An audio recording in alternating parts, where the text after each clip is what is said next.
The rain had been falling in a gentle rhythm for hours, wrapping the house in a peaceful silence that felt warm and intimate. Inside the softly lit living room, the scent of sandalwood candles drifted lazily through the air, blending perfectly with the faint hum of music playing in the background. I was curled on the sofa, wearing one of his roomie's shirts, absently scrolling through my phone when I felt the weight of his gaze on me. Looking up, I found him standing nearby, holding 2 steaming mugs of hot chocolate. His eyes held a quiet tenderness, a smile playing at his lips. He walked toward me with a slow, deliberate ease, placed the mugs gently on the table, and settled beside me. The closeness of his body radiated warmth, wrapping around me like a familiar embrace. His fingers found mine, tracing light, aimless lines across my palm before lifting my hand to his lips. The way he kissed it, soft, reverent, stirred something deep inside me.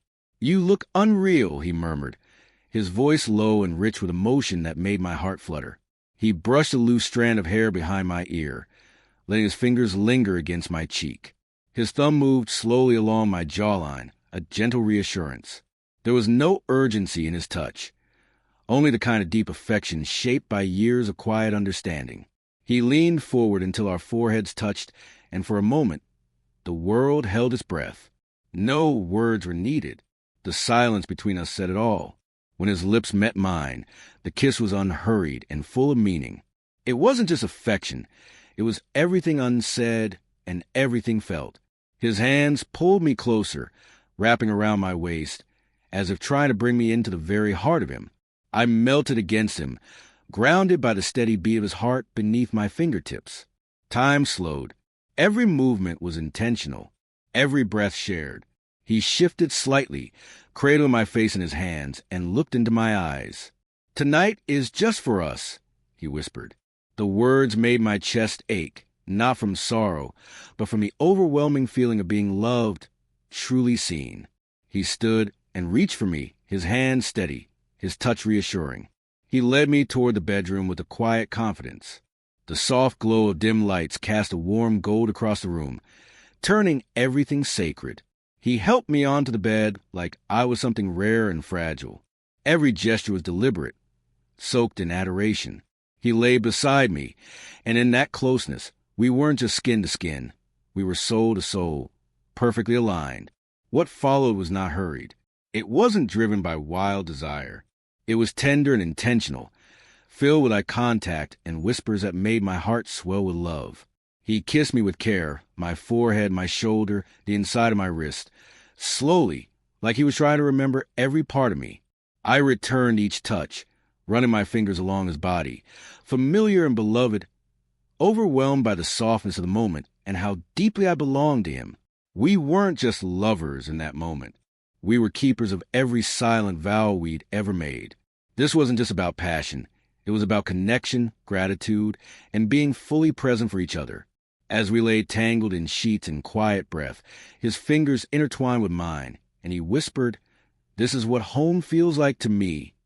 I closed my eyes, my heart full to the brim. In that stillness, I knew what we had wasn't ordinary. It was rare.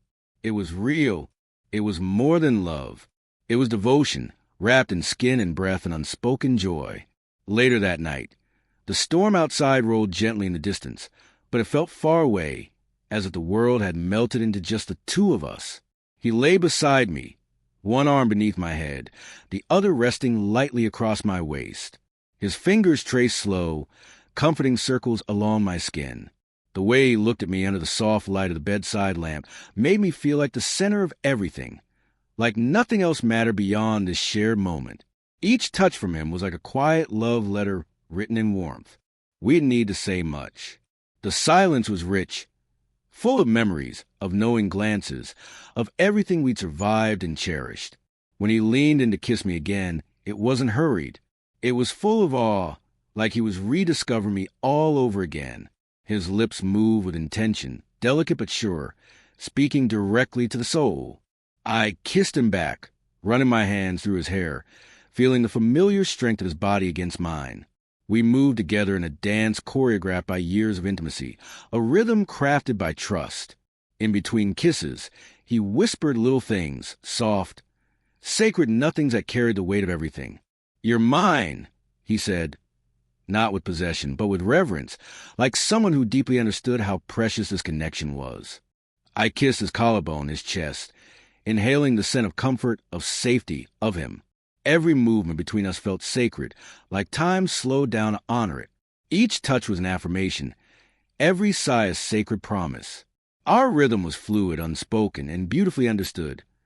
Like a song without a beginning or end, we fit together perfectly, two souls dancing in sync. He found my hand once more, our fingers locking tightly, anchoring us in the stillness of now. Then he paused, just enough to look into my eyes again. His thumb brushed softly across my lips. "You're everything I ever dreamed of," he whispered. And in his gaze, I saw our entire journey, our joys, our struggles, our quiet triumphs. Every silent night we weathered, every laugh we shared. As we finally settled into sleep, limbs intertwined and breaths slowing in unison, I knew this night would live in my heart forever. Not because it was grand, but because it was ours. In a world that rushed past tenderness, we had created a moment that stood still. Wrapped in his arms, I drifted into dreams not of fantasy, but of a love so deep, so unwavering, it filled every inch of me. And even as sleep took over, I felt him hold me tighter, as if to say without words, "I'm here. I always will be.